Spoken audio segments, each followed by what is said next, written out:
Hi, everybody. So Lisa and I are here together again, and we're going to talk about how we're quantum. And I think this is very relevant to right now. We just did another video, and that will be up on Rumble. So if you want to go see some information about how you're quantum and what you can do to assist other members of humanity in Florida right now, I would go look at that. But um, we are quantum in so many ways. So the body is made of energy. So it's light slowed down, and that's been proven. So tell me some of your ideas about quantum, Lisa. Thank you. Yeah. You know what? I was just relaying this story. As a little girl, I daydreamed a lot. I used my imagination constantly. I was always out of my body because I never felt comfortable. Things never felt safe for me. And what I realized is that having that skill has served me well as an adult because I use my imagination. And that's what people like, I'm not a healer. Could you please teach me how to be a healer? I don't know how to do this. It literally is using your thoughts. You have to be aware of what your unconscious beliefs are. You also have to be aware of what your real, what your intention is behind something, because a lot of people are attached to being ill or, certain things. But it's important to clear out when you're doing this. So if you have wounds and shadows that are still up in front of you, it's going to be a little harder. So that's important work for you to do. And Honey and I both do that kind of work to help people. But I will tell you, when you're clear and you just visualize, it makes such a difference. Like I was talking to Honey in the earlier video about visualizing the hurricane going counterclockwise and slowing it down. Mhm. And I kept doing that over and over again and just sending love. And then the news was getting me to doubt myself because it was getting me nervous because I have friends down there and I'm really worried about them. And so the news was amping me up, getting me nervous, and then I just found out that what I was told about certain things that are going on was not true. I saw a video of people being evacuated from the airport, and my friend is actually flying out today. So Yeah. it's so use your imagination and come from your heart. You Yeah. want to believe it. You want to believe it at a deep level. Mhm. And release it as you do. And go watch that video if you're interested in working on that today. So I'll put this out right away. But remembering how we're quantum, because thoughts become things, which you just illustrated there, thoughts become things. So when you write them down, they become more solid. But our thoughts that we're thinking in our head, they go directly into our subconscious. When we're watching a movie and it's negative, it goes right into our subconscious unless we say, no, I don't agree to that, or unless we go into it with the attitude of this is fake, this is a movie. So if you don't want to pull something into your subconscious, you need to remember to consciously say no to what it is. And I would encourage people, unless they actually need to be seeing things that are maybe not in the highest good of others today, to not be watching things that are not in the highest good of others. So we're doing a lot of healing work with quantum, and quantum is light and it's energy. And I want to show you guys some pictures because I think that we forget who we really are. So this is who you really are. You're this being. Now we're little pieces of God, right? We're God experiencing itself in a body. And all of us get to funnel all of our information back to God source. And we're basically in it, at all times. We're in it. That is what the plasma is. If you think about it, it is God. So, what is God doing? God is experiencing and creating and learning and expanding. So, what are some of these things that we are really doing? And are we consciously thinking about what we're doing? That's probably my biggest question is how can we consciously be more and more aware of what we're doing? I just And realized, it's not, yeah. yeah, it's not just our thoughts, it's Mhm, what we watch. Because I will tell you, as someone who studied the unconscious mind, like scary movies, like all of those scary movies, you are doing the same thing to your brain and your psyche as if you were actually experiencing it yourself. Your unconscious mind does not know the difference between reality, a dream, and a movie. It's like why you wake up in the middle of the night with from a nightmare and your body shakes. It's because it thinks it's real.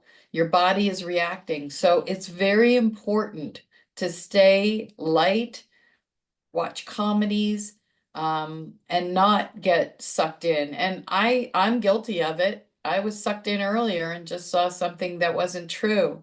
But be aware of your thoughts. And if you find yourself constantly going to the negative, like a lot of people will go in and say, go to the worst case scenario all the time.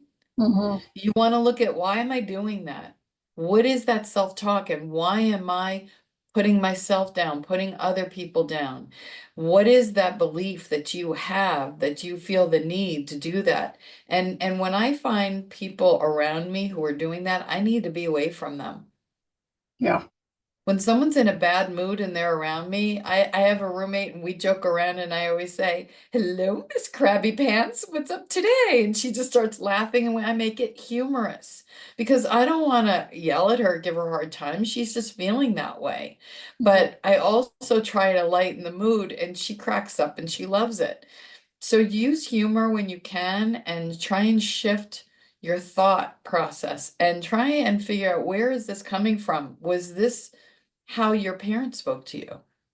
yeah, Was this something that you were raised in that was always worst case scenario? Everything's bad, or people are bad, or money is bad, the doom and gloom.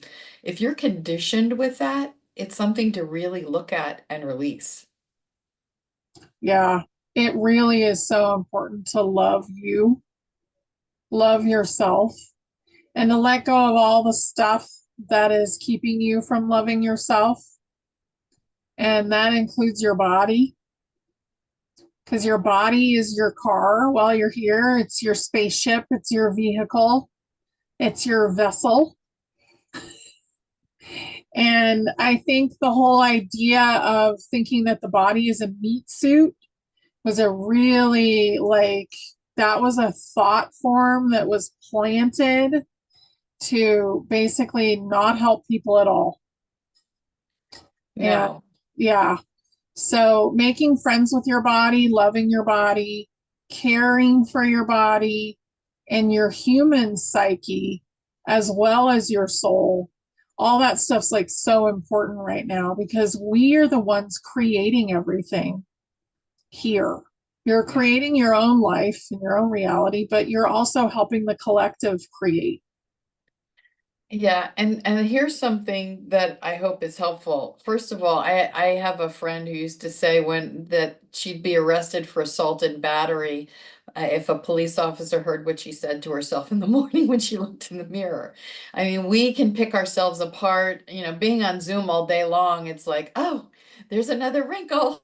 And I'm like, Mhm. I earn these laugh lines, I'm almost 62. I'm like, not bad for 62, I turn it around. But here's something else is there's so much talk about our food, our cosmetics, and everything that's being poisoned. Well, if you believe that you're putting poison in you and on you, then you are. So I invite you to pray. Like what I do is I have a ritual before every meal, I'll be out to dinner and I'll put my hands over my food and I will thank that food, and I thank this expression of nature and I ask it to be in tune with my body, my frequency, and I raise it and I imagine it going into my body because now it's equal to my frequency. Or I can ask it to go higher to raise my body. There's a lot of different things you can do. I also, if you're a Reiki practitioner or an energy practitioner, feed your food, feed your products. So when someone says to me, oh, that's toxic, you don't know where that came from, I'm like, I'm not going to go into fear. I'm going to pray over it, raise the frequency and vibration, and let it go. Because the more fear you go into, the lower your vibration. And for those of you, if you know, there's a map of consciousness that was created, Mhm, and it's Dr. David Hawkins, and 1,000 and above is enlightenment. The lowest one is shame. It's 20. I don't know what's below 20. Zero would be the lowest, but on the scale, 20 is shame. We mhm, shame ourselves all day long. We take on the shame of others. I always say to people, there are people who walk around as shame buckets. So they take on other people's shame and walk around with this heavy weight on them. That is not for you to take on. Give mhm. them their pain back, give them everything back, and you take your power back. Because you walking around with someone else's shame is not helping anyone. No, It's it's not. not. And also just love them unconditionally. That is a thing that we forget to do. We don't love ourselves unconditionally because guess what? The oneness that is God source loves us unconditionally. Even if we've done something extraordinarily negative, because it's part of learning. And we're moving out of that really big polarity of positive, negative, and we're moving into love.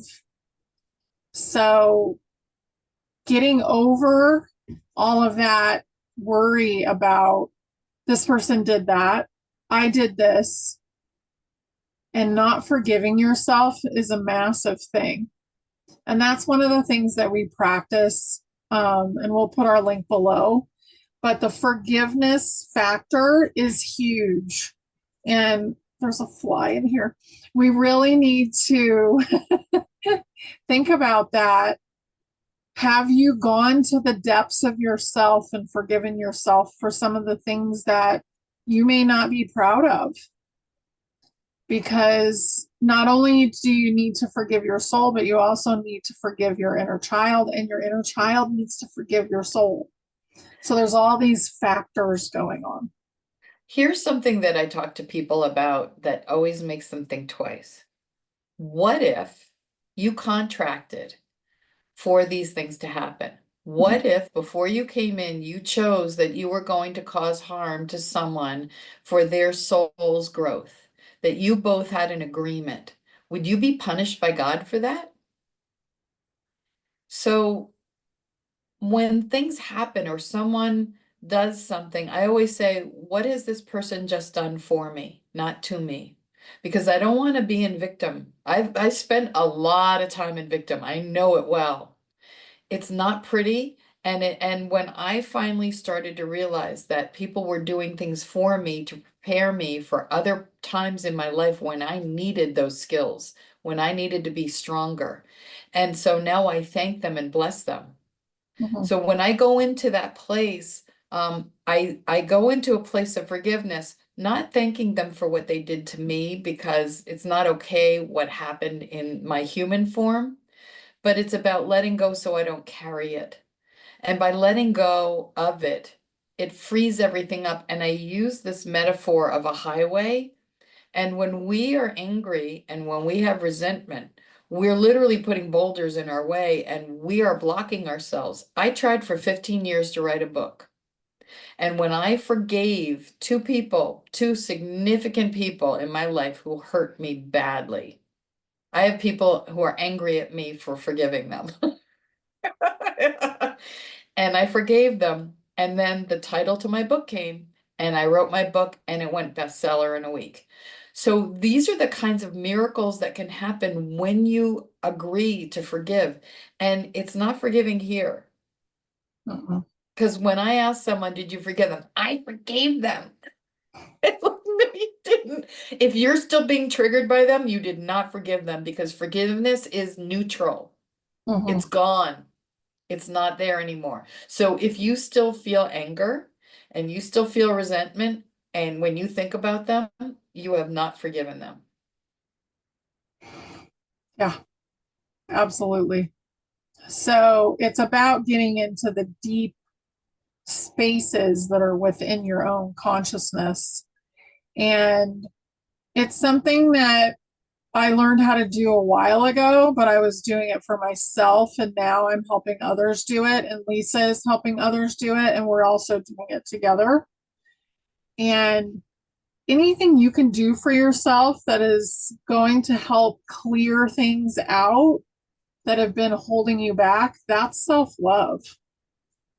So, whatever you can do to love yourself that feels good, that is bringing you into new spaces and allowing you to actually change versus stay in a rut, it's really like changing everything for you. And it's changing things for humanity at the same time because you guys are really evolved in comparison to some that are still not clued into this.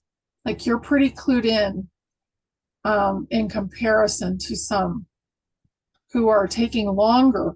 And you know who they are, like you may have them in your house. Maybe they're taking longer to get there, but that doesn't mean that their journey shouldn't be honored. It's totally to be honored, but also what are you doing to continue your own journey? So just kind of thinking about those things, I feel like is really helpful because all of us old souls, we came here with a lot of knowledge. Right. Right. So uncovering it is a big thing. And here's the other part, your thoughts, when you don't release and when you don't clear, it manifests in your physical body. Mhm. And so, and I'll give you an example. Years ago, my best friend passed away, and she had hidden that she was an alcoholic. And I was asked to speak at the do the eulogy. On my way home, my left eye was bright red. So much so that the person sitting next to me in the airplane was like, "Do you realize your eye is bright red?" So I looked up the meaning of that and it said, "What is it you don't want to see? What is it you don't want to know?" And I was holding on to a tremendous amount of grief and guilt because I thought that I could have maybe helped her if I had known. And so the holding on to those emotions created this physical issue. It took me 3 days of clearing and getting rid of my guilt and getting rid of my sadness and grief. And it cleared up. I didn't have to go to the doctor. And so we can have issues in our physical body that are related to an event that may be 20, 30 years old that's manifested because we haven't dealt with the emotions of it. Mhm. And by clearing all that out, and that's why these quantum healings that Honey and I are doing are so powerful.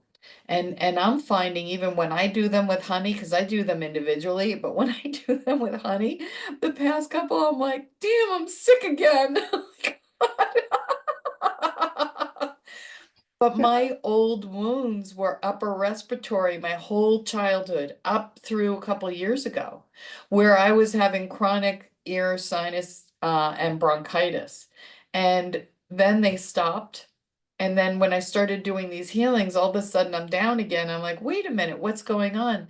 It's still clearing. So you might have some physical stuff come up, but it was brief. Whereas before I would end up with 103 fever, antibiotics, and out, down and out for a week or two. It was 2 days, 3 days.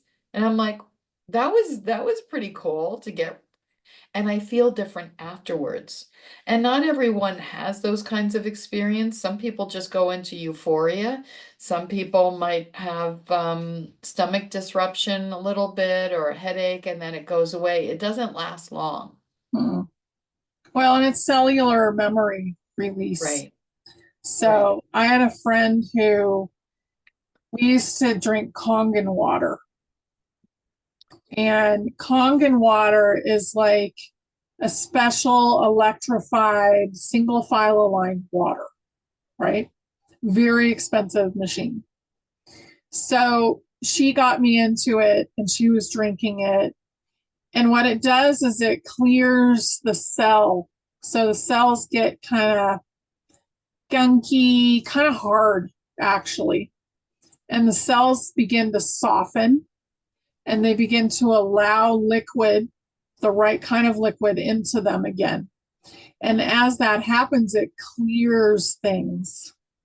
So she started to remember some really intense things from her childhood that she had blocked out. Wow.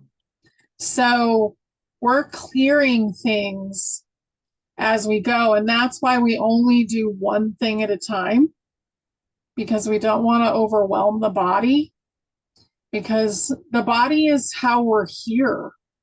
Right. Like, you could be here without your body, but you couldn't interact with the people that have bodies at this point. So it really does help to have one and to be here on this earth participating with what we're all doing, which is we are changing the human existence. We're changing the body and we're elevating the consciousness. So that's why the body's changing, the DNA is reconnecting and reactivating. And the cellular structure, like there's things in the body that used to be in different places. And now we're in a new timeline and kidneys are in a different place in the body that I knew of. The heart has moved to the center of the body. Like there are things that I was like, what? you know, but that is because we are moving through all this old stuff and we don't need things to be as disconnected anymore. And I'm glad that the heart is in the center of the body now and not off to the left, which So is is this going to be like, is this going to be like the Mandela effect where we're going to look at books and it's going to show the heart is in the center now? And we're going to be like, wait a minute, I was taught that it was on the left side. yeah, yeah, I've seen it. I've seen documentation on it, on the internet that, oh, this is where the heart's located. This is, so this is just like the people that passed away 10 years ago and now all of a sudden they're passing away again. Like we're in a constantly restructuring environment right now and our bodies are restructuring. So as you're clearing away the old stuff that no longer serves you, your body is becoming happier and healthier as we go. So it's kind of an amazing time. And I think that quantum healing is so much easier than it ever was. But as we go through the process, like I love to see how it's helping people. Yeah. And Yeah. try as much as you can to let go of your story. Mhm. One of the things that I find when people want a healing, I'll get an email that has like 30 paragraphs. It just goes on and on and on and on. And I'm like, I don't need to know that much, to help people, Mhm. just basics. And then when you're releasing that, then you have to let go that that's no longer who you are. So it's really to be important. It's important when you ask someone, who are you? And they start in with their story, that's going to hold them back because every day you're reinventing. Like you wake up in the morning and you're like, oh, I'm going to be happy today. Or you might wake up and you're like, I feel like I'm going to cry a couple, for a couple hours. I need that, to get that out of my system. One of the things that helped me a lot was when I went through my divorce was I lost Christmas. right? And even though my kids were grown, I was the one who did everything. And all of a sudden the holiday was gone because that was Scott's holiday and I got Thanksgiving. And one day I was like, well, it's just a day. Like I reframed it for myself. It's a day that I've given meaning. If I take the meaning away around my children and then make it a different day and give that meaning, what's the difference? So we create our own reality. And when you give each day meaning, give it something special that's really meaningful to you. And when someone starts to get complain and go into a negative space about it, first thing I do is reframe. What is the gift in this? What is this showing me? What is the lesson in this? It'll change everything. And it wasn't always like this, but I found that just reframing your situation, if you have to write it down until you finally learn how to do it quickly, write it down and then say, what is it good that this did for me? And then write that down and reprogram your thoughts because you have these neuropeptides that go out from your brain and attach to your cells. So your body is constantly regenerating, and those cells are attached to all your organs, all your chakras, everything. Mhm. So when you change your mindset, you're going to change your physical body.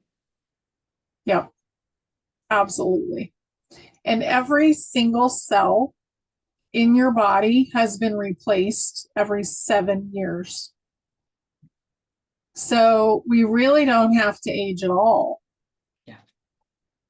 So that's a whole nother conversation. Yeah, I saw this whole thing was that Elon Musk was saying that, why are people celebrating their birthdays? You're literally adding on a year every year and then your body's aging it. And I was like, what?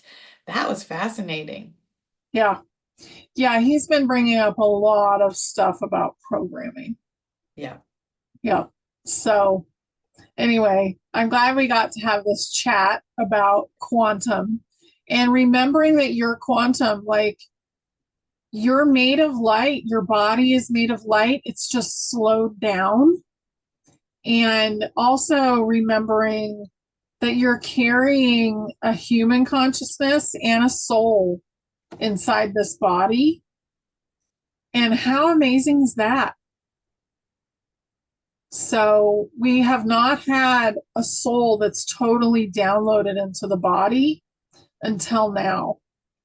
And this soul is our guide to take us through ascension. So just remember what a beautiful time this is, even as we go through a lot of the release of trauma, which is not that beautiful for all the timelines. And think about where you want to be. Where do you want your emotion to be right now?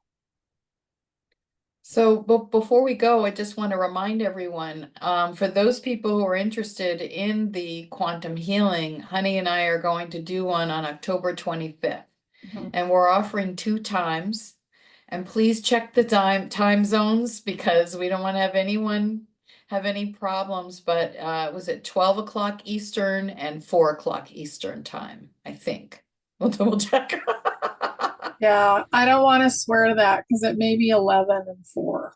But whatever, we have the world clock link on there. So, you will be able to figure out when it Yeah. is. And also remembering that if you can't attend, we do have it up for a certain amount of time in the library for you to actually participate in it too. Right. But this has been such a beautiful project that we've been doing together, and I really appreciate it. And I appreciate having Lisa as a friend and that we're doing this stuff together because that's kind of how things are going to work in the future. We're going to be doing things not all by ourselves all the time. We are going to be doing things with our soul group in the future and other soul groups. So people that we can basically be on the same vibration with. No, Yeah. I'm grateful too. And honey, it's been such a pleasure and an honor. And I've been doing this work for 25 years, and I think every single conversation I have with her, I learn something. And she does a really nice job of grounding me and reminding me of where I need to be. So I so appreciate you. Oh, thank you. I appreciate you too. This has been so much fun. So we hope to see you there, and we hope that you're having a really good experience through this time and taking really good care of yourself. Yes, Okay, please. thank you. Bye, Thank you. everybody.